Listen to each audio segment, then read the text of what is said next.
Hello students, welcome back to my channel. I am Nikita, your maths teacher. તો આજે આપણે solve કરવાના છીએ 2024માં જે સ્ટાન્ડર્ડ ગણિતનું બોર્ડનું પેપર લેવાયેલું હતું. એ આખું પેપર હું તમને ડિટેલમાં બધા જ દાખલા સોલ્વ કરાવીશ. વિભાગ એ, બી, સીટ સોલ્વ કરી દીધા છે, વિડીયો અપલોડ થઈ ગયા છે. ને આજે આપણે પેપરનો વિભાગ ડી એટલે કે 4 માર્ક્સના દાખલાવાળો પ્રશ્ન સોલ્વ કરવાનો છે. ટોટલ 8 દાખલા હશે, એમાંથી તમારે કોઈ પણ 5 કરવાના હોય તો તમે 3 આરામથી ઓપ્શનમાં કાઢી શકો છો. જો મારી ચેનલમાં પહેલી વાર આવ્યા હોય તો પ્લીઝ સ્ટુડન્ટ ચેનલને સબસ્ક્રાઈબ કરી દેજો, આ વિડીયોને લાઇક કરજો અને લિંક તમારા ફ્રેન્ડ સુધી જરૂરથી શેર કરજો. અને હા, બીજું એ કે હું આપણી ચેનલમાં ગાલા અસાઇનમેન્ટના, જેમ કે આજે પેપર છે તમારું ગાલા અસાઇનમેન્ટનું પેપર નંબર 1 છે, પેપર 2, 3, 4, 5, 6 બધા જ પેપર અહીંયા અપલોડ કરવાની છું ચેનલમાં.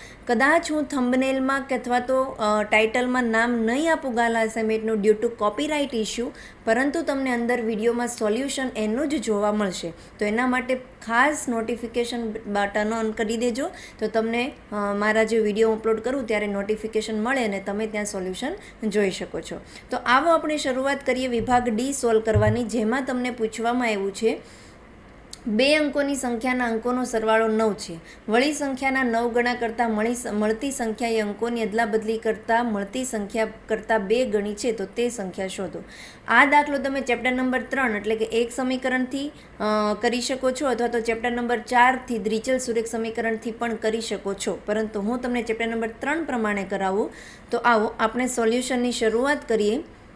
સંખ્યા શોધવાની હોય એટલે આપણે શું શોધવાનું હોય? એક તો આપણી પાસે એકમનો અંક હોવો પડે અને એક દશકનો અંક હોવો પડે, તો સંખ્યા મળે. તો હું પહેલાં ધારી લઉં. ચલો પહેલાં આને છે ને થોડુંક આપણે નાનું કરી દઈએ. નહીં થાય, ઓકે, કોઈ વાંધો નહીં. આપણે ધારીએ કે ભાઈ એકમનો અંક એક સંખ્યા છે અને જેનો એકમનો અંક x છે, અને દશકનો અંક આપણે ધારી લઈએ. જો તમે y ધારો ને તો પણ થાય, તો એ ચેપ્ટર નંબર 4 પ્રમાણે કરીએ, પરંતુ આપણે અહીંયા ચેપ્ટર નંબર 3 પ્રમાણે કરીએ છીએ તો એક જ ચાલુ હોય. તો એના માટે દશકના અંક માટે તમને અહીંયા કન્ડિશન આપી છે. જો 2 અંકોની સંખ્યાનો સરવાળો 9 છે, સરવાળો 9 થાય તો એક સંખ્યા x હોય, તો બીજી સંખ્યા શોધવી હોય તો 9માંથી સંખ્યા બાદ કરી દઈએ તો આપણને બીજી સંખ્યા મળી જાય. તો અહીંયા હું દશકનો અંક ધારી લઉં છું કે ભાઈ 9 - x છે. અહીંયા સુધી કોઈ ડાઉટ નથી. તો જ્યારે એકમનો અંક x હોય અને દશકનો અંક 9 - x હોય તો આપણને સંખ્યા કઈ મળે? જેમ કે હું તમને અહીંયા સમજાવું કે તમારી પાસે એકમનો અંક 2 છે અને દશકનો અંક 3 છે, તો સંખ્યા કઈ થાય? તો તમે શું કરો, એકમનો અંક એઝ ઇટ ઇઝ લખી દો અને દશકના અંકારે જે પણ હોય એને 10 સાથે ગુણો, તો 10 તેરી 30 થાય અને 30 + 2 32 સંખ્યા મળે. એવી જ રીતે અહીંયા પણ એકમનો અંક જે છે એ એઝ ઇટ ઇઝ લખી દઈશું x, અને દશકનો અંક જે છે એને 10 સાથે ગુણીશું. તો 10 × 9 કરીએ તો 90 માઇનસ 10 × x કરીએ તો 10x. બંને પદ સાથે આપણે 10 ગુણી નાખવાના. 10x માઇનસ છે, x પ્લસ છે, બંને જે સમાન પદ છે એટલે એની તમારે બાદબાકી કરવાની. 10માંથી 1 જાય તો 9 આવે, નિશાની આવશે માઇનસની.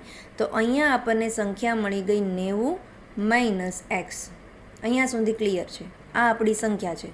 બીજું તમને કીધું છે કે જ્યારે આપણે સંખ્યાની અદલા બદલી કરવી. અદલા બદલી એટલે શું? કે અહીંયા એકમનો અંક હવે 3 થઈ જશે અને દશકનો અંક થઈ જશે 2, ઉલટું કરી નાખવાનું.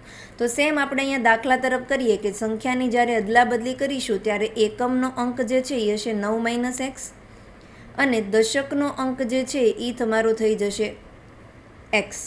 બરાબર? મેં શું કર્યું? અહીંયા સંખ્યાને બદલી. ત્યારે જ્યારે નવી સંખ્યા મળે એ કઈ મળે? તો આપણે અહીંયા લખવી નવી સંખ્યા બરાબર એકમનો અંક જે છે એઝ ઇટ ઇઝ એમ જ રહેશે 9 - x, અને દશકનો અંક જે છે એની સાથે 10 ગુણાશે તો અહીંયા થઈ ગયું 10x. આ બંનેનો સરવાળો આપણે પ્લસ કરી નાખીએ. 10xમાંથી એકવાર x જાય તો 9x વધે, 9x + 9. ચલો પહેલાં તમારે શોધી લેવાની કે તમારી મૂળ સંખ્યા કઈ છે એ, અને પછી અંકોની અદલા બદલી કરીને જે નવી સંખ્યા મળે છે એ કઈ છે એ શોધી લેવાનું. આઈ હોપ અહીંયા સુધી બધાને આવડી ગયું. હવે તમારે શરત જોવાની. તમને શું કીધું છે? સંખ્યાના 9 ગણા કરતાં કઈ સંખ્યા? આ 90 - x ના આપણે કેટલા ગણા કરવાના છે? 9 ગણા. તો આપણે કરીએ. બીજી સ્લાઇડ લઈ લઉં છું. અહીંયા આપણને કીધું છે કે સંખ્યાના 9 ગણા કરતાં સંખ્યા છે તમારી 90 - 9x, અને આ સંખ્યાના જ્યારે આપણે 9 ગણવા કરશું ત્યારે મળતી નવી સંખ્યા, એટલે બરાબર આપી દીધું. પાછા આપણે રકમ તરફ જઈએ. મળતી સંખ્યા એ અંકોની અદલા બદલી કરતાં હવે આંકોને અદલા બદલી કરીને જે સંખ્યા મળી છે એના કરતાં 2 ગણી છે, એટલે આ જે સંખ્યા છે એના કરતાં 2 ગણી, તો 9x વત્તા 9 સાથે 2 ગુણવાનું. 9x વત્તા 9. રકમ પરથી શરત આપણે કરી નાખી, કાઉન્સને સોલ્વ કરીએ. 9 9 81 ને 1 0, 810 માઇનસ 9 9 81 x બરાબર 9 દુ 18x વત્તા 9 દુ 18. સમાન પદને સાથે કરીએ તો એક્સ એક્સને સાથે કરીશું, તો આ માઇનસ 81x અને આ પ્લસ 18x જ્યારે આ બાજુ આવે તો માઇનસ થઈ જશે, તો અહીંયા માઇનસ 81x હતું જ તે, અને સામેથી માઇનસ 18x આ બાજુ આવ્યું. 18 અહીંયા પોતાની જગ્યાએ જ છે ને 810 પ્લસમાં છે, પ્લસમાંથી જ્યારે આ બાજુ આવશે તો થઈ જશે માઇનસ 810. ક્લિયર? બંને નિશાની માઇનસ છે એટલે સરવાળો થશે, પરંતુ નિશાની આવશે માઇનસની. 81માં 18 આપણે ઉમેરીએ તો 99 થઈ જાય. 99x બરાબર 810માંથી 18 બાદ કરીએ તો પહેલાં 10 બાદ કરી નાખશું તો થઈ જશે 800, અને પછી 2 બાદ કરીએ તો 798.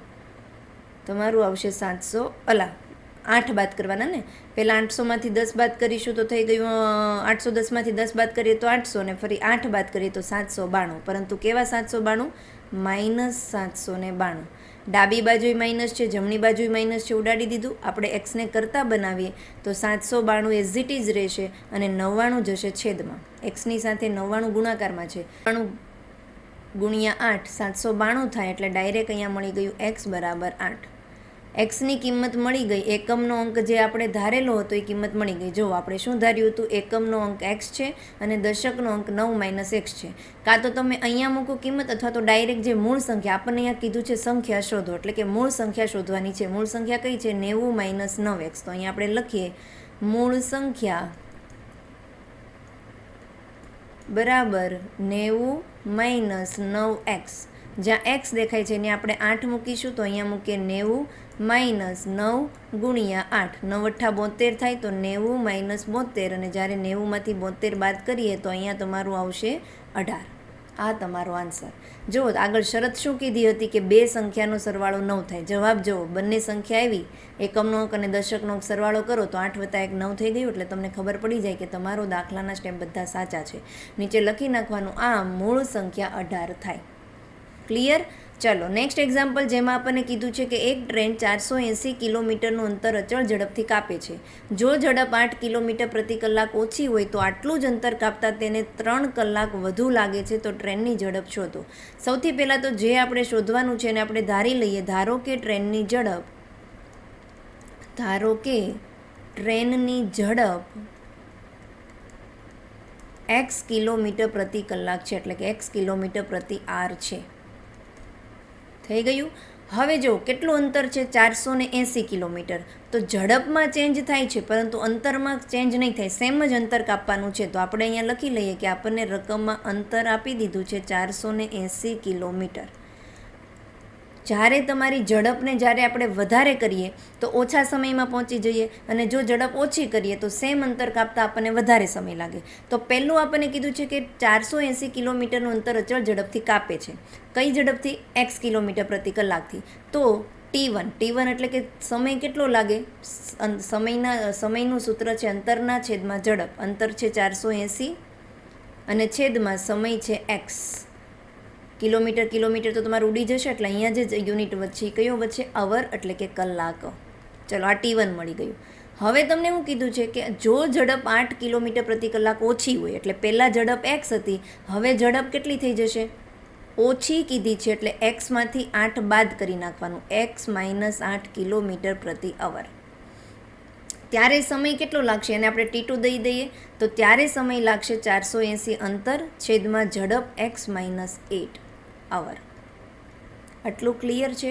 હવે કન્ડિશન પર જો ક્વેશ્ચનમાં તમને કીધું છે જો ઝડપ આપણે ઘટાડી દઈએ તો આટલું જ અંતર કાપતા 3 કલાક વધુ લાગે છે. તો આને કયા t2ને 3 કલાક વધુ લાગશે, અને આના કરતાં તો અહીંયા t1 વધારે હશે કે t2 વધારે હશે? તમે સોચો, સમય પહેલો આ સમય વધારે હશે કે આ સમય? t2 જ વધારે છે, કારણ કે એને 3 કલાક વધારે લાગે છે. તો હંમેશા બાદબાકી કરવાનું વધારેમાંથી ઓછું, તો t2 માઇનસ t1 કરીશું.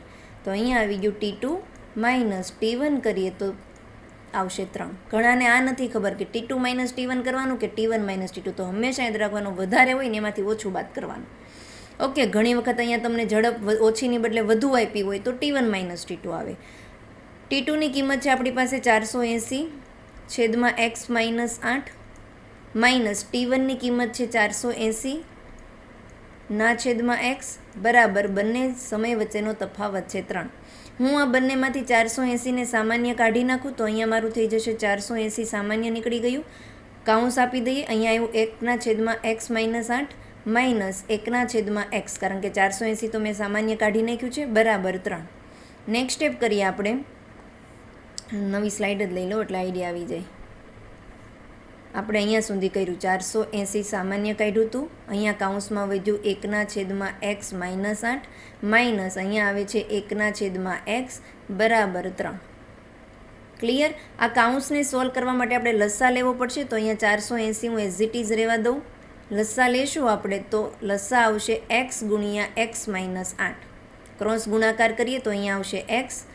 અહીંયા જ્યારે ક્રોસ ગુણાકાર કરો ત્યારે ખાસ કાઉન્સ આપો. ઘણા વિદ્યાર્થી કાઉન્સ નથી આપતા ને ખાલી લખી નાખે x માઇનસ 8. નહીં, અહીંયા નિશાનીનો ફરશે, કારણ કે માઇનસ છે એટલે નિશાની બધી અંદરની ચેન્જ થશે. એટલે હંમેશા યાદ રાખો કાઉન્સ આપો x માઇનસ 8 અને પછી આપણે એને સોલ્વ કરીશું. Next step 480 x minus x minus minus plus 8 સમજાણું? છેદમાં xનો વર્ગ માઇનસ 8x બરાબર 3. જુઓ, એક સ્ટેપ હું અહીંયા કરી શકું છું. આ 480 જે છે અહીંયા ગુણાકારમાં છે. ગુણાકારમાંથી જ્યારે આ બાજુ આપું તો શેમાં થઈ જાય? ભાગાકારમાં. તો એ સ્ટેપ હું અહીંયા ડાયરેક્ટ કરી નાખું છું. અહીંયાથી 480 આપણે ઇરેઝ કરી દઈએ. ગુણાકાર હતું, ગુણાકારનું જ્યારે આ બાજુ આવશે તો 480 આવી ગયું ભાગાકારમાં. અહીંયા પ્લસ એક્સ માઇનસ એક્સ ઉડી ગયું એટલે અંશમાં ખાલી વચ્ચે 8 છેદમાં એક્સનો વર્ગ માઇનસ 8x બરાબર 48 ને 3 સાથે ભાંગી શકાશે? હા, કારણ કે 8 + 4 12 થાય ને 12 3ના ઘડિયામાં આવે છે એટલે આપણે ડાયરેક્ટ ભાંગી શકું છું. 3 × 3 1 ને 8 6 તેરી 18 અને 0 1 ના છેદમાં 160. ક્રોસ ગુણાકાર કરીએ. 8નો ગુણાકાર આપણે 160 હારે કરીએ તો 16 × 8 128 એટલે અહીંયા આવશે 128 ને 1 0 બરાબર 1નો ગુણાકાર જ્યારે આપણે આની સાથે કરશું તો xનો વર્ગ માઇનસ 8x. હવે આપણે આને દ્વિઘાત સમીકરણ સ્વરૂપમાં લખી નાખીએ તો xનો વર્ગ માઇનસ 8x અને આ પ્લસ 1280 છે, જ્યારે આ બાજુ આવશે તો થઈ જશે માઇનસ 1280 બરાબર 0. જેથી આપણે અહીંયા નવી સ્લાઇડમાં ઇક્વેશન લખી નાખીએ. આપણે અહીંયા સુધી જોઈ લીધું હતું કે ભાઈ એક્સનો વર્ગ માઇનસ 8x માઇનસ 1280 બરાબર 0 સમીકરણ આપણને મળી ગયું. હવે આપણે અવયવીકરણની રીતથી આ સમીકરણના ઉકેલ શોધીશું. તો એના માટે તમારે એવી બે સંખ્યા લખવાની કે જે બે સંખ્યાનો ગુણાકાર કરીએ તો 1280 થાય અને જ્યારે એ જ બે સંખ્યાનો અહીંયા એવી બે સંખ્યા લખીશું કે જે બે સંખ્યાનો ગુણાકાર 1280 થાય અને આ જ બે સંખ્યાનો અંતિમ નિશાની જો શું છે? માઇનસ. તો બાદબાકી કરવાથી મધ્યમ પદ -8 આવવું પડે. આપણને નથી ખબર તો એના માટે તમારે હંમેશા અવિભાજ્ય અવયવ કરી લેવાના. 1280ના જ્યારે અવિભાજ્ય અવયવ કરીએ ને જો તમને આ રીત ન આવડતી હોય ને તો તમે દ્વિઘાત સૂત્રવાળી પણ કરી શકો છો. ફટાફટ આપણે 1280ના અવિભાજ્ય અવયવ કરીએ. 6 દુ 12 4 અને 1 0 3 દુ 6 2 0 16 80 40 20 10 5 અને 5 એકા 5. ચલો આપણે આમાં અલગ અલગ જોડી બનાવીશું અને ડાયરેક્ટ નહીં મળી જાય, તમારે અલગ અલગ જોડી બનાવવી પડશે અને પછી તમને ખબર પડશે. આ બધાનો ગુણાકાર તો 1280 થવાનો છે કારણ કે એના દવ્યો લખ્યા છે, પરંતુ એવી જોડી બનાવવાની છે કે જે સંખ્યાની બાદબાકી કરવાથી આપણને 8 આવવું પડે. અલગ અલગ રીતે બનાવીએ. 2 દુ 4 4 દુ 8 8 દુ 16 16 દુ 32 32 રાખીએ અત્યારે આપણે અહીંયા. 5 દુ 10 10 દુ 20 20 દુ 40 40માંથી 32 બાદ કરીએ તો 8 આવશે. મળી ગઈ. કઈ બે સંખ્યા મળી આપણને? 32 અને 40. નિશાની કોને કઈ આપવાની? તો જે નિશાની મધ્યમ પદની છે એ મોટી સંખ્યાને આપો અને એનાથી વિરુદ્ધ નિશાની આપો નાની સંખ્યાને. તો ડાયરેક્ટ હવે આપણે અહીંયા બે કાઉન્સ લખી નાખશું x + 32 અને બીજો કાઉન્સ મળી ગયો x - 40 બરાબર 0. બંને કાઉન્સને 0 સાથે સરખાવીએ તો +32 જ્યારે સામે જાય તો -32 ઓર -40 જ્યારે સામે જશે તો +40. એક્સ શું છે? ઝડપ છે ટ્રેનની. તો ટ્રેનની ઝડપ ક્યારે ઋણ સંખ્યા ન હોઈ શકે, એટલે આપણે અહીંયા લખીશું આ શક્ય નથી. અને એક્સ જે છે 40 છે એ ધન સંખ્યા છે, તો આ શક્ય હોય. તો નીચે લખવાનું કે આમ ટ્રેનની ઝડપ 40 કિલોમીટર પ્રતિ કલાક થાય. ઓકે, ઇમ્પોર્ટન્ટ એક્ઝામ્પલ છે, ઘણી બધી વખત પૂછાયેલો છે, એટલે ખાસ તમે ગણીને ટ્રાય કરજો.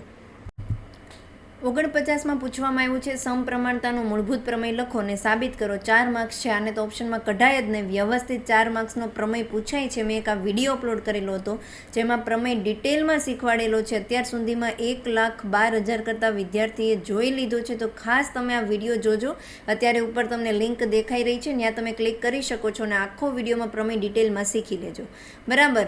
નેક્સ્ટ દાખલો આપણે અહીંયા જોઈએ કે આપણને કીધું છે કે આપેલ આકૃતિમાં CM અને RN એ ત્રિકોણ ABC અને PQR ની મધ્યગા છે. મધ્યગા એટલે શું? કે આ CM જે છે એ બાજુ AB ના એક સરખા 2 ભાગ પડે, આ 2 બાજુ સમાન હોય. એવી જ રીતે આ NR છે, અથવા તો તમે કહી શકો RN જે છે એ PQ ની મધ્યગા હોવાથી N અને NQ ના એક સરખા 2 ભાગ પાડે છે.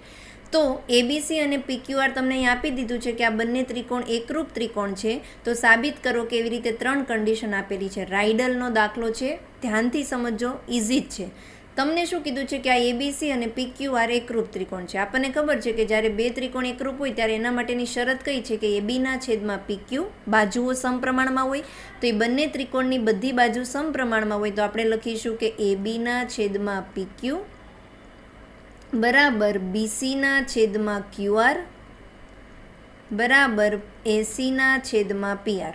બાજુઓના ગુણોત્તર સમપ્રમાણમાં હોય છે. આને આપી દઈએ સમીકરણ નંબર 1. મેં આવું કેમ લખ્યું? કારણ કે આ બંને ત્રિકોણ એકબીજાના એકરૂપ ત્રિકોણ છે. એક કન્ડિશન આ થઈ ગઈ. બીજી શું છે કે બધી જ ખૂણાઓ જે હોય છે એ સમાન હોય છે, એટલે કે જેટલો માપખૂણો A હશે એટલો જ માપખૂણો P હશે. તો આપણે અહીંયા લખીએ માપખૂણો A બરાબર માપખૂણો P થાય.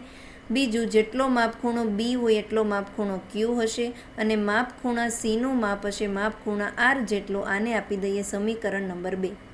થઈ ગયું. હવે તમારે અલગ અલગ શરત સાબિત કરવાની છે. એના માટે લખીએ. પહેલાં આપણે સાબિત કરવાનું છે કે ત્રિકોણ AMC એકરૂપ છે ત્રિકોણ PNR. આ સાબિત કરવા માટે સૌથી પહેલાં આપણે હાઇલાઇટ કહીએ કયા કયા ત્રિકોણને બતાવ્યા છે અહીંયા આપણને.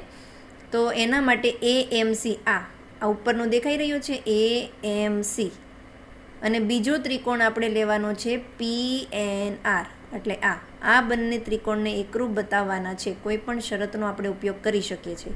તો સૌથી પહેલાં હું એમ લખી શકું કે આ AM છે ને એ AB કરતાં ડબલ હોય.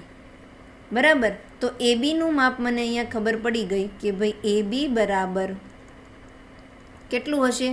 2 ગુણ્યા AM.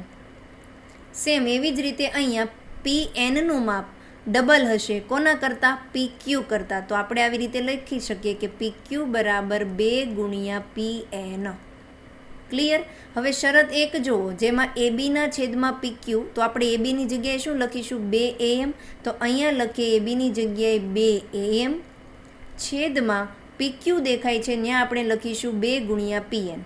2 ગુણ્યા PN બરાબર. હવે આ ત્રણેય સરખું છે ને, એનો મતલબ કોઈ પણ 2 ને તમે સરખાવી શકો. તો આ AB ના છેદમાં PQ બરાબર હું AC ના છેદમાં PR લખી શકું. તો અહીંયા હું લખી દઉં AC ના છેદમાં PR. મેં કેમ AC ના છેદમાં PR લખ્યું? કારણ કે આ બંને બરાબરમાં છે. AB અને PQ ની જગ્યાએ મેં કિંમત લખી. 2 અહીંયા ઉડી જશે તો આવશે તમારું AM છેદમાં PN બરાબર AC ના છેદમાં PR. અહીંયા દેખાઈ રહ્યું છે AM ના છેદમાં PN બરાબર AC ના છેદમાં PR. આપણે આ ગુણોત્તરને શું કર્યો? સમાન કર્યો. એક શરત આપણી થઈ ગઈ. હવે ખૂણો.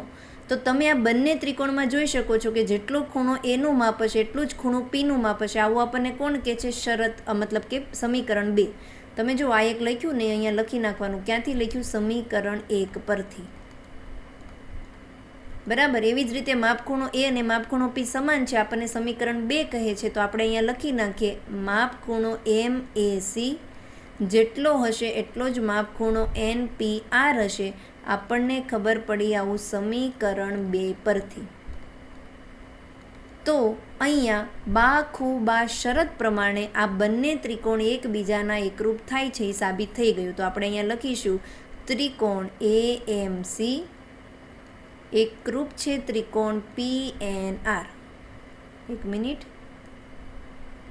ત્રિકોણ PNR બાખુબા શરત પ્રમાણે. ચલો, એક કન્ડિશન આપણે સોલ્વ કરી દીધી. હવે બીજી કન્ડિશન સોલ્વ કરવા માટે અહીંયા જુઓ, તમને શું કીધું છે? CMના છેદમાં RN બરાબર ABના છેદમાં PQ સોલ્વ આપણે કરવાનું છે. તો આ બે ત્રિકોણ તમને દેખાઈ રહ્યા છે. બે ત્રિકોણને આપણે હમણાં જ અહીંયા એકરૂપ ત્રિકોણ સાબિત કરી દીધા. તો જ્યારે બે ત્રિકોણ એકરૂપ હોય ત્યારે તેની અનુરૂપ બાજુઓના ગુણોત્તર સમપ્રમાણમાં હોય. તો અહીંયા આપણે એમ લખી શકીએ કે AM ના છેદમાં PN જેટલું હશે એટલું જ MCના છેદમાં NR હશે. તો હું અહીંયા લખું MCના છેદમાં NR, અથવા તો અહીંયા તમને MCની જગ્યાએ CMRN આપ્યું છે તો તમે એ યુઝ કરો. કાંઈ નથી, ખાલી આવી રીતે ઉલટું પુલટું લખ્યું છે. તો આપણે અહીંયા લખીએ જેટલું CM એના છેદમાં NR આ ગુણોત્તર આના જેટલો હોય. કેટલો? ACના છેદમાં PR જેટલો. ACના છેદમાં PR, કારણ કે આ બંને ત્રિકોણ એકબીજાના એકરૂપ ત્રિકોણ છે. હવે તમે જુઓ સમીકરણ 1માં ACના છેદમાં PR એની જગ્યાએ હું ABના છેદમાં PQ પણ લખી શકું. તો જ્યાં અહીંયા ACના છેદમાં PR છે ત્યાં હું લખીશ ABના છેદમાં PQ. ડાબી બાજુ તમારી એમ જ રહેશે CMના છેદમાં NR અથવા તો RN બરાબર ABના છેદમાં PQ. આવું મેં કેમ લખ્યું? સમીકરણ 1 પરથી. તો આ તમારું સાબિત થઈ ગયું. જો CMના છેદમાં RN બરાબર ABના છેદમાં PQ સાબિત કરવાનું હતું ને એ આપણે અહીંયા સાબિત કરી લીધું. હવે આપણે જોઈએ તો નેક્સ્ટ સ્લાઇડ લઈએ આપણે. ત્રીજું હું સાબિત કરવાનું છે આ વાળું. CMB એટલે નીચેનો CMB એકરૂપ હશે RNQ થી. ફરીથી આપણે આ આકૃતિ લઈ લઈએ. ચલો જો મેં ફરીથી રકમ અને આકૃતિ વાર બીજી સ્લાઇડમાં કરી દીધું છે ને. બાકી આપણે આ લખેલું હતું કે બંને ત્રિકોણ આ બે એકબીજાના એકરૂપ ત્રિકોણ છે. રકમમાં આપી દીધું છે એટલે એની અનુરૂપ બાજુઓના ગુણોત્તર સમપ્રમાણમાં હોય અને અનુરૂપ ખૂણા સમાન હોય. ત્રીજી કન્ડિશન આપણે અહીંયા સાબિત કરવાની છે. તો સેમ પહેલાં જે સાબિત કર્યું હતું ને એના જેમ જ થશે. આપણે અહીંયા લખી નાખીએ. આપણે સાબિત કરવાનું છે કે ભાઈ ત્રિકોણ CMB એકરૂપ છે ત્રિકોણ RNQ માટે. આકૃતિમાં હાઇલાઇટ કરી નાખીએ. આપણને કયા બે ત્રિકોણ? આ CMB અને NQR આ બંનેને આપણે એકરૂપ સાબિત કરવાના છે. તો સૌથી પહેલાં હું કહી શકું કે MB જે છે એ AB કરતાં ડબલ હોય. તો આપણે અહીંયા લખીએ MBનું માપ, અથવા તો આપણે લખીએ કે ભાઈ ABનું માપ એ ડબલ હશે કોના કરતાં? MB કરતાં. આઈ થિંક પહેલાં થોડુંક ઊંધું રિવર્સ બોલી ગઈ છું. ABનું માપ ડબલ હશે કોના કરતાં? MB કરતાં. સેમ એવી જ રીતે PQR ત્રિકોણમાં PQનું જે માપ છે એ ડબલ હશે કોના કરતાં? NQ કરતાં. સમીકરણ 1માં જુઓ AB ને PQની જગ્યાએ આપણે કિંમત મૂકીએ તો ABની જગ્યાએ લખું હું 2MB છેદમાં PQની જગ્યાએ લખીશ 2NQ બરાબર. હવે જ્યારે તમે આ બંને ત્રિકોણને એકરૂપ સાબિત કરો છો ત્યારે તમારી આખા ત્રિકોણની કઈ બાજુ આવે છે? BC અને QR. તો આ વચ્ચેનું પદ BC અને QR એટલે આ બંનેને આપણે સરખાવીએ છીએ. જેમાં AB અને PQની જગ્યાએ મેં એની કિંમત મૂકી અને જમણી બાજુ આપણે લખીશું BCના છેદમાં QR. ડાબી બાજુ ઉપર અંશમાં છેદમાં બે ઉડી જશે એટલે અહીંયા આવી ગયું MBના છેદમાં NQ બરાબર BCના છેદમાં QR. આવું આપણે ક્યાંથી આવું શું કામ લખ્યું? સમીકરણ 1 પરથી. ચલો, બાજુ બંને ત્રિકોણની અનુરૂપ બાજુ સમપ્રમાણમાં આપણે બતાવી દીધી. હવે એકાદો ખૂણો સમપ્રમાણમાં સમાન બતાવી દઈએ એટલે આ બંને ત્રિકોણ એકરૂપ થઈ જશે બાખુબા શરત પ્રમાણે. તો ખૂણો તમે જોઈ શકો, જેટલો માપ ખૂણો B છે એટલો માપ ખૂણો Q છે. આપણને ખબર જ છે, આપણું સમીકરણ નંબર 2 આપણને કહે જ છે. તો એને લખવા માટે હું લખીશ માપ ખૂણો MBC જેટલો છે એટલો જ માપ ખૂણો NQR થાય છે. તો અહીંયા બાખુબા શરત પ્રમાણે ત્રિકોણ CMB એકરૂપ થાય છે ત્રિકોણ RNQ થી. કઈ શરત પ્રમાણે? બાખુબા શરત પ્રમાણે. આઈ હોપ અહીંયા તમારી આખી રાઇડલ કમ્પ્લીટ થાય છે. કોઈ નવો કન્સેપ્ટ નથી, ઇઝી છે. ફર્સ્ટ અને થર્ડ તો સેમ છે. હજી તમને ચોથી કન્ડિશન પૂછી હોત ને તો આ બીજા જેવી જ પૂછી હોત. તમારે આ બંને ત્રિકોણ ઉપરથી પાછું એ બાજુ સમપ્રમાણમાં આપવાની હોત. ક્લિયર? તો બ્રાઇડલ સમજાણી છે. ખાસ એક વખત તમે અહીંયા વિડીયોને પોઝ કરજો અને ફરીથી તમે આખો દાખલો તમારી જાતે ગણી જોજો એટલે તમને આઈડિયા આવી જશે. ઓકે, બાકી તમે આરામથી આને ઓપ્શનમાં પણ કાઢી શકો છો, પરંતુ અત્યારે તમે શીખો છો ત્યારે શીખવા માટે તો ઈચ એન્ડ એવરી દાખલા આપણે શીખવાના જ. ઓકે, નેક્સ્ટ અહીંયા પૂછવામાં આવ્યું છે કે 1.4 મીટર ઊંચો એક છોકરો એક 30 મીટર ઊંચી ઇમારતથી કોઈક અંતરે ઊભેલ છે. હવે જ્યારે તે ઇમારત તરફ ચાલવાનું શરૂ કરે છે ત્યારે કેટલાક સમય પછી તેની આંખથી ઇમારતની ટોચના ઉત્સેદ કોણનું માપ 30 અંશથી લઈને 60 અંશ થઈ જાય છે. તો તે ઇમારત તરફ કેટલું ચાલ્યો હશે? સૌથી પહેલાં આપણે આકૃતિ બનાવી લઈએ. આપણને કીધું છે કે 30 મીટર ઊંચી ઇમારત છે, તો આપણે લઈએ કે ભાઈ આ છે ઇમારત. જ્યારે પણ છોકરા અથવા તો છોકરીની ઊંચાઈ પણ આપી હોય ને ત્યારે હંમેશા સમજી લેવાનું કે એક તમારું નીચે બનશે રેક્ટેંગલ.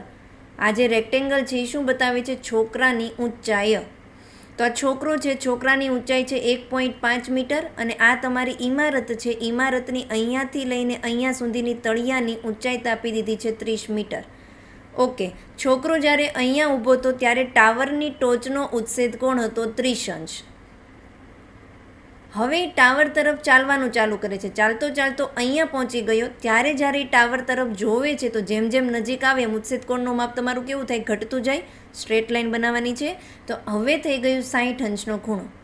તમને પૂછવામાં આવ્યું છે ઇમારત તરફ કેટલું ચાલ્યો હશે? તો પહેલાં અહીંયા હતો અને હવે અહીંયા પહોંચી ગયો, તો આ અંતર પૂછવામાં આવેલું છે. સૌથી પહેલાં આકૃતિને નામકરણ આપી દઈએ. A, B, C, D, E, F. તમારે અહીંયા બધું લખવાનું. અહીં એથી લઈને સી ઇમારતની ઊંચાઈ છે 30 મીટર, ડીથી લઈને એ છોકરાની ઊંચાઈ છે 1.5 મીટર, ઈથી લઈને એફ છોકરો ટાવર તરફ ચાલ્યો ત્યાંનું અંતર છે ને એ આપણે શોધવાનું છે. સૌથી પહેલાં મને અહીંયા બે કાટકોણ ત્રિકોણ દેખાય છે. એક આ તમારો ખૂણો કાટખૂણો છે, આ ABE કાટકોણ ત્રિકોણ છે. તો આપણે અહીંયા લખીએ ત્રિકોણ ABEમાં જ્યારે આપણે જુઓ આ જે ત્રિકોણ છે તમારો ABE એમાં ખૂણો 30થી AB બાજુ છે, કઈ બાજુ થઈ? સામેની બાજુ. તો તમે કહેશો કે મેમ આપણી પાસે AB તો છે જ નહીં, તો AB આપણે શોધી લઈએ. અહીંયા AB બરાબર ટોટલ ઊંચાઈ છે તમારી AC 30 મીટર. તો 30માંથી આ DE 1.5 હોય તો BC પણ કેટલું હોય? 1.5 જ હોય. તો 30માંથી 1.5 તમે બાદ કરી નાખશો તો આવી જશે 28.5 મીટર. કોની કિંમત મળી ગઈ આપણને? ABની. તો અહીંયા લખીશું ત્રિકોણ ABEમાં ટેનનું સૂત્ર વાપરીએ. tan 30 બરાબર AB ના છેદમાં BE. AB ના છેદમાં BE. tan 30ની કિંમત થાય 1/3. તો આપણે tan 30ની જગ્યાએ લખીશું 1/3 બરાબર ABની કિંમત છે 28.5 છેદમાં B જે આપણે શોધવાનું છે. B શોધવા માટે ક્રોસ ગુણાકાર કરીએ તો B ગુણ્યા 1 B થાય અને 28.5 ગુણ્યા √3 કરીશું તો 28.5 √3. અત્યારે એઝ ઇટ ઇઝ √3 એમ જ રહેવા દો. હવે આ જે ત્રિકોણ દેખાઈ રહ્યો છે ABF એમાં આપણે કાટકોણ ત્રિકોણનો ઉપયોગ કરીને આપણે લગાવીશું ટેનનું સૂત્ર. તો અહીંયા આવશે તમારું ત્રિકોણ ABEમાં tan 60 બરાબર, ત્યાં 60 અંશનો ખૂણો છે એટલે tan 60 આવશે. સામેની બાજુ થશે AB છેદમાં પાસેની બાજુ થઈ ગઈ BF. તો અહીંયા આપી દઈએ B થી લઈને Fનું અંતર. tan 60ની કિંમત થાય √3. તો tan 60માં લખીશું √3 બરાબર ABની કિંમત છે 28.5 છેદમાં BF. તો અહીંયા આપણને BFની કિંમત મળી ગઈ 28.5. આ √3 અહીંયા આવી જશે, છેદમાં આવશે એટલે આવી ગયું √5. જો આપણને શું શોધવાનું હતું? E થી લઈને F. તમારી પાસે B થી લઈને Eનું અંતર છે, તમારી પાસે B થી લઈને Fનું પણ અંતર છે. તો આખું BEમાંથી BF એટલું તમે કાઢી નાખો તો આપણને શું મળી જાય? E થી લઈને F. તો આપણે નેક્સ્ટ સ્લાઇડમાં લખીએ EF બરાબર શું બાદ કરવાનું છે? BEમાંથી BF. BE minus BF. Clear? B થી લઈને Eનું અંતર આપણને હમણાં અહીંયા જ મળી ગયું. જો અહીંયા તમે ખાસ ધ્યાન રાખજો, બધે યુનિટ એકમ લખવો ખાસ જરૂરી છે. આ બધાનો એકમ શું આવશે? મીટર. કારણ કે જો તમે એકમ ભૂલી જશો તો તમારો અડધો માર્ક્સ કપાઈ જશે. B છે 28.5 √3. 28 28.5 વર્ગમૂળમાં 3 માઇનસ BF છે 28.5 છેદમાં વર્ગમૂળ 3. આપણે આને સોલ્વ કરીએ તો લસા લેશું. લસા લેવા માટે લસા આવી જશે વર્ગમૂળ 3. અહીંયા વર્ગમૂળ 3 છેદમાં નથી તો અંશમાં ગુણાશે તો 28.5 હતું અને વર્ગમૂળ 3નો ગુણાકાર વર્ગમૂળ 3 સાથે કરીશું તો 3 થઈ જશે. તો 28.5 ને 3 સાથે ગુણીએ 5 તેરી 15 નો 5 વધી 1 પોઈન્ટ છે તો પોઈન્ટ 8 તારી 24 ને 1 25 નો 5 2 3 દુ 6 ને 1 8 85.5 આવશે માઇનસ 28.5 એઝ ઇટ ઇઝ રહેશે કારણ કે એને ગુણાકાર કરવાની જરૂર નથી.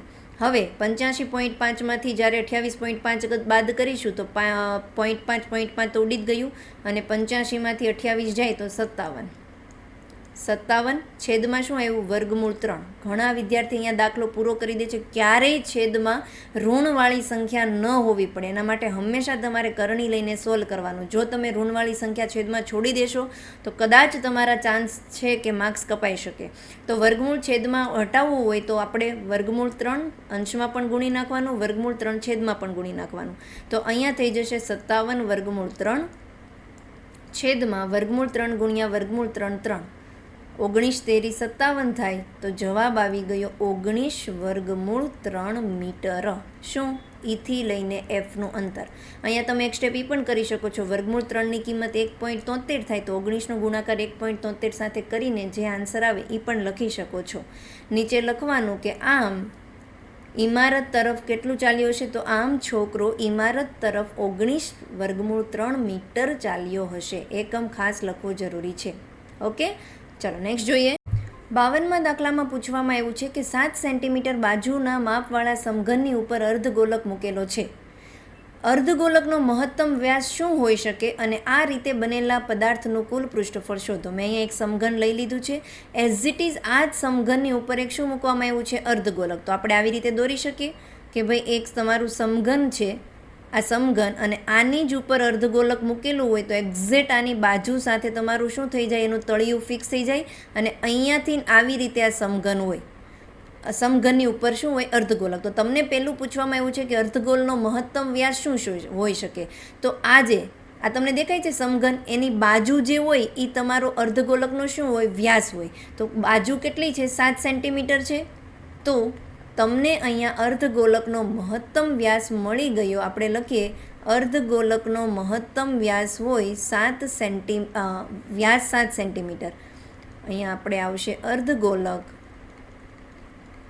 વ્યાસ બરાબર 7 સેન્ટીમીટર. કેમ 7 સેન્ટીમીટર હોય? કારણ કે એક્ઝેક્ટ તમને આકૃતિ પરથી જ ખબર પડી ગઈ કે આ સમઘનની બાજુ છે.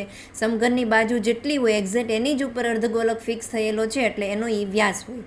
ઓકે, આગળ આપણને પૂછ્યું છે આ રીતે બનતા પદાર્થનું કુલ પૃષ્ઠફળ. અહીંયા આ ટોટલ પૃષ્ઠફળ આપણે શોધવાનું છે. તો કુલ પૃષ્ઠફળ શોધવા માટે આપણે અહીંયા લખીએ પદાર્થનું કુલ પૃષ્ઠફળ બરાબર સૌથી પહેલાં તમે આકૃતિમાંથી જુઓ. સૌથી આ જે ફિગર દેખાય છે સમઘન, એ સમઘનનું પૃષ્ઠફળ આપણે લખીશું સમઘનનું કુલ પૃષ્ઠફળ વત્તા બતાવો. હવે આપણે શેનું પૃષ્ઠફળનો સરવાળો કરશું અર્ધગોલકનો. આ દેખાઈ રહ્યું છે અર્ધગોલક, એનો સરવાળો કરીશું તો અહીંયા આવશે વત્તા અર્ધગોલકનું પૃષ્ઠફળ. ઘણા બસ આ બેનો સરવાળો કરીને દાખલો છોડી દે છે. હજી તમારું એક સ્ટેપ અધૂરું છે. તમે જુઓ અહીંયા તમે સમઘન લીધું ત્યારે પણ તમારો આ ભાગ આવી ગયો અને જ્યારે તમે અર્ધગોલકનું કુલ પૃષ્ઠફળ લીધું ત્યારે પણ તમારો આ વાળો ભાગ આવી ગયો. તો આ ભાગ ઇન્ટરસેક્શન થાય છે તો એમાંથી 2 વખત આવી ગયો છે તો એકવાર કાઢી નાખશું. અર્ધગોલકનું જે આ તળિયું જે છે એ કયો આકાર હોય છે એનો વર્તુળ હોય છે. તો આપણે એક વખત વર્તુળનું ક્ષેત્રફળ કાઢી નાખશું તો અહીંયા તમારે કરવાનું માઇનસ વર્તુળનું ક્ષેત્રફળ કારણ કે એનો પાયો વર્તુળ આકારનો હોય. માઇનસ વર્તુળનું ક્ષેત્રફળ. સમજાઈ ગયું? કુલ પૃષ્ઠફળ શોધવા માટે સમઘનનું પૃષ્ઠફળ વત્તા અર્ધગોલકનું કુલ પૃષ્ઠફળ અને 2 વખત આ ભાગ રિપીટ થાય છે તો એક વખત કાઢવા માટે માઇનસ અર્ધ વર્તુળનું ક્ષેત્રફળ. ક્લિયર? બધું તમે એક સાથે કરી શકો છો. તો તમે પહેલાં સમઘનનું કરો, પછી અર્ધગોલકનું કરો, સરવાળો કરો ને પછી વર્તુળનું ક્ષેત્રફળ બાદ કરો તો પણ ચાલે, પણ યાદ રાખજો એ ગણતરી બહુ મોટી થઈ જશે. અહીંયા સમઘનનું કુલ પૃષ્ઠફળ શોધવાનું સૂત્ર છે 6 ગુણ્યા એલનો વર્ગ. એલ એટલે કે બાજુ થાય વત્તા અર્ધગોલકનું પૃષ્ઠફળ શોધવાનું સૂત્ર છે 2 પાઈ આર વર્ગ માઇનસ વર્તુળનું પૃષ્ઠફળ શોધવાનું ક્ષેત્રફળ છે એટલે કે સૂત્ર છે પાઈ આર વર્ગ.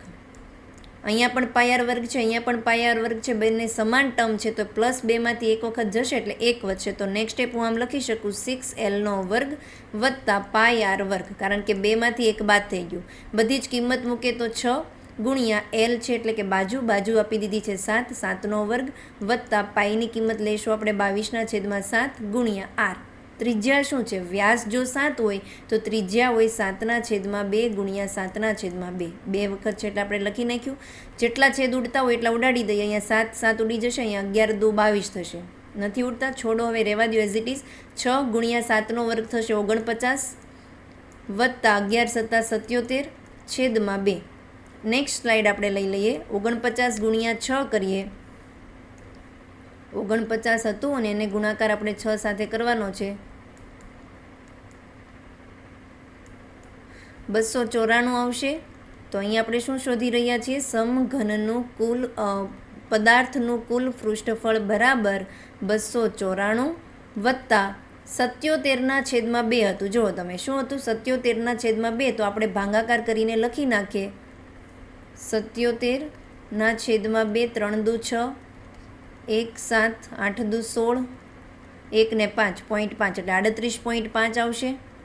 સરવાળો કરી નાખીએ આપણે. 294 વત્તા 38.5 કરીએ તો 0.5 તો એઝ ઇટ ઇઝ રહેશે. 8 ને 4 12 નો 2 વધી 1, 10 ને 3 13 ને 1 3 332.5. બધા એકમ શેમાં હતા? સેન્ટીમીટરમાં. એટલે અહીંયા આવશે સેન્ટીમીટર વર્ગ. પૃષ્ઠફળ છે એટલે સેન્ટીમીટર વર્ગ આવે. તમે ચોરસ સેન્ટીમીટર પણ લખી શકો છો. જો ઘનફળ હોય તો સેન્ટીમીટર ઘન લખવાનું. ખાસ ધ્યાન રાખજો, એકમ નહીં લખો અથવા તો એકમ ખોટો લખશો તો તમારો અડધો માર્ક્સ કપાશે. નીચે લખવાનું કે આમ પદાર્થનું કુલ પૃષ્ઠફળ 332.5 સેન્ટીમીટર વર્ગ થાય. બહુ ઇઝી છે, 100% દાખલો અટેમ્પ્ટ કરાય. ઓકે, નેક્સ્ટ 53માં કીધું છે કે એન્જિનિયરિંગના વિદ્યાર્થી રવિને નળાકારના બંને છેડે પાતળી, અહીંયા છે ને સેમ બુકનો જ દાખલો છે, ખાલી રવિ નામ બદલેલું છે. તમને કીધું છે કે પાતળી એલ્યુમિનિયમ શીટમાંથી બનેલો એક શંકુ બેસાડી એક નમૂનો તૈયાર કરવાનું કહેવામાં આવેલું છે. નમૂનાનો વ્યાસ છે 3 સેન્ટીમીટર અને લંબાઈ છે 12 સેન્ટીમીટર. જો શંકુની ઊંચાઈ, એટલે કે તમને પહેલાં આકૃતિ બનાવો. શું કીધું છે? નળાકારની ઉપર શંકુ બેસાડવાના છે. કેટલી બાજુ? બંને બાજુ. તો આ તમારો નળાકાર છે, ઉપરની બાજુ પણ આપણે શંકુ બેસાડીશું. એવી જ રીતે સેમ નીચેની બાજુ પણ શું બેસાડવાનું છે? શંકુ. આ આખો આવી રીતે નમૂનો તૈયાર કરવાનો છે. ક્લિયર? તમને કીધું છે કે આ નમૂનાનો વ્યાસ જે છે એ 3 સેન્ટીમીટર છે. તો ત્રિજ્યા શોધવી હોય તો એ કેટલી થાય આપણી? 3/2 સેન્ટીમીટર. ફરીથી હું કરું છું, આ તમારું પોઈન્ટ થઈ જશે અને આ ત્રિજ્યા થશે 3/2 સેન્ટીમીટર. અહીંયા 2 શેપ છે. એક શેપ છે નળાકાર, આપણે કલર ચેન્જ કરી નાખીએ, દેખાય તમારો એક શેપ દેખાઈ રહ્યો છે નળાકાર. તો નળાકાર માટે તમને જરૂર પડે 2 વસ્તુની, એક ત્રિજ્યા અને એક ઊંચાઈ. તો ત્રિજ્યા આપી દીધી છે 3/2 સેન્ટીમીટર અને નળાકારની ઊંચાઈ શોધવા માટે આપણે એને h1 રાખીએ. તો અહીંયાથી લઈને આટલી ઊંચાઈ તમારે શોધવી હોય. ટોટલ આખી ઊંચાઈ નમૂનાની આપી દીધી છે. કેટલી છે? 12 સેન્ટીમીટર. તો અહીંયાથી લઈને આ 12 સેન્ટીમીટર છે. હવે તમારે ખાલી નળાકારની ઊંચાઈ શોધવી હોય તો શંકુની ઊંચાઈ બાદ કરવી પડે. રકમમાં આપણને આપી દીધું છે કે બંને શંકુની ઊંચાઈ 2 સેન્ટીમીટર છે. એટલે અહીંયાથી લઈને આટલું અંતર પણ 2 છે અને સેમ અહીંયાથી લઈને આટલું અંતર પણ 2 છે. તો 12માંથી 2 વત્તા 2 એટલે કે 4 બાદ કરી નાખો તો 12માંથી 4 બાદ થાય તો 8 સેન્ટીમીટર આવી. આપણને મળી ગયું નળાકારની ઊંચાઈ. તમારે મેં અહીંયા બોલીને સમજાવ્યું છે, બધા સ્ટેપ લખીને બતાવવા પડશે. તો નળાકારની ઊંચાઈ મળી ગઈ 8 સેન્ટીમીટર. કઈ રીતે સમજાઈ ગયું ને? બીજો શેપ આપણી પાસે છે શંકુ. તો શંકુ માટે આપણે લખીશું, શંકુ માટે પણ 2 ચીજ આપણને 2 વસ્તુ જોશે. એક ત્રિજ્યા નળાકારની અને શંકુની એક જ સમાન છે 3/2 સેન્ટીમીટર.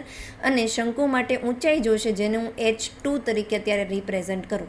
h2 બરાબર આપી જ દીધી છે ઊંચાઈ 2 સેન્ટીમીટર. તો અહીંયા લખી નાખીએ 2 સેન્ટીમીટર. ઓકે, શોધવાનું શું છે કે રવિએ બનાવેલ નમૂનામાં કેટલી હવા સમાશે.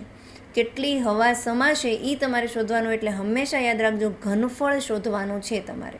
ઘનફળ શોધવા માટે આપણે આખા નમૂનાનું ઘનફળ શોધવું હોય તો આ નળાકારનું ઘનફળ વત્તા 2 ગુણ્યા શંકુનું ઘનફળ. ઓકે, તો અહીંયા આપણે લખીશું નમૂનાનું ઘનફળ બરાબર નમૂનાનું ઘનફળ બરાબર નળાકારનું ઘનફળ વત્તા 2 શંકુ છે એટલે આપણે ડાયરેક્ટ કરી નાખીએ 2 ગુણ્યા શંકુનું ઘનફળ. ઘણા લોકો છે ને અલગ અલગ શોધે છે ને પછી સરવાળો કરે છે, ગણતરી બહુ મોટી થઈ જાય છે. એના કરતાં ડાયરેક્ટ તમે સરવાળો બાદબાકી જે કરવાનું હોય એની સાથે જ કરો.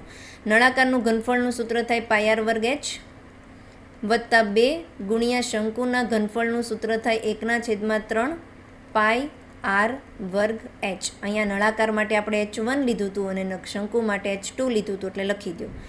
બંને આ એક પદ છે, આ બીજું પદ છે, બંને પદમાં સમાન જે વસ્તુ હોય આપણે સામાન્ય કાઢી નાખીએ તો બંનેમાં પાય પણ સમાન છે અને r વર્ગ સમાન છે. હવે અહીંયા કાઉન્સ આપી દઈએ, અહીંયાથી પાય r વર્ગ જતું રહ્યું તો h1 વધે છે વત્તા 2/3 રહ્યું, અહીંયા પાય r વર્ગ જતું રહ્યું તો h2 વધે છે. બધી કિંમત મૂકીએ, પાયની જગ્યાએ આવશે 22/7 ગુણ્યા r વર્ગ છે 3/2 ગુણ્યા 3/2 કાઉન્સમાં નળાકારની ઊંચાઈ h1 આપણે શોધી હતી 8 વત્તા 2/3 ગુણ્યા h2 શંકુની ઊંચાઈ 2.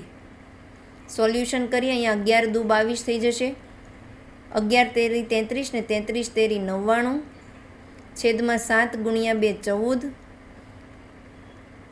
8 વત્તા 2 દુ 4 છેદમાં 3. અહીંયા આપણે લસા લઈ લઈશું, 99/14 એઝ ઇટ ઇઝ રહેવા દઈએ. લસા લેશું તો 8 તેરી 24 થશે વત્તા 4 છેદમાં 3 વધશે. નેક્સ્ટ સ્ટેપ તમને અહીંયા બતાવું છું, 99/14 કાઉન્સમાં 24 વત્તા 4 28 છેદમાં 3. 14 દુ 28 થાય અને 33 તેરી 99 થાય તો અહીંયા વધશે તમારું 33 ગુણ્યા 2 33 દુ 66 સેન્ટીમીટર. બધા ડેટા શેમાં હતા? સેન્ટીમીટરમાં હતા એટલે અહીંયા આવશે સેન્ટીમીટર ઘન.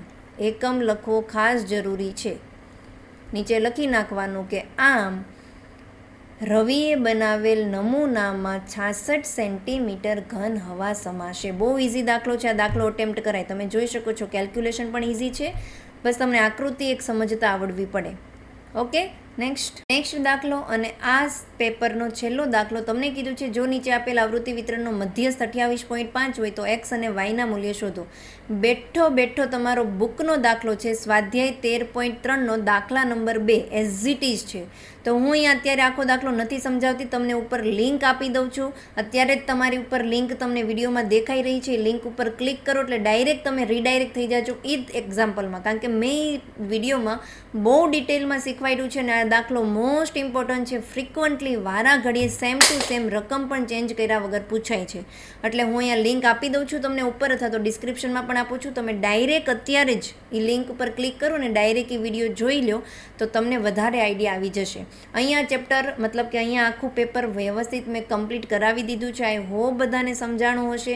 પ્લીઝ ચેનલને સબસ્ક્રાઈબ કરી લેજો. હું ગાલા અસાઇનમેન્ટના બધા જ, એમાં તો હું બધા દાખલા ડિટેલમાં શીખવાડવાની છું, કારણ કે આના સોલ્યુશન તો તમારી પાસે હતા જ, એટલે સ્ટેપ્સને એવું લગતા તમને આવડતું જ હતું.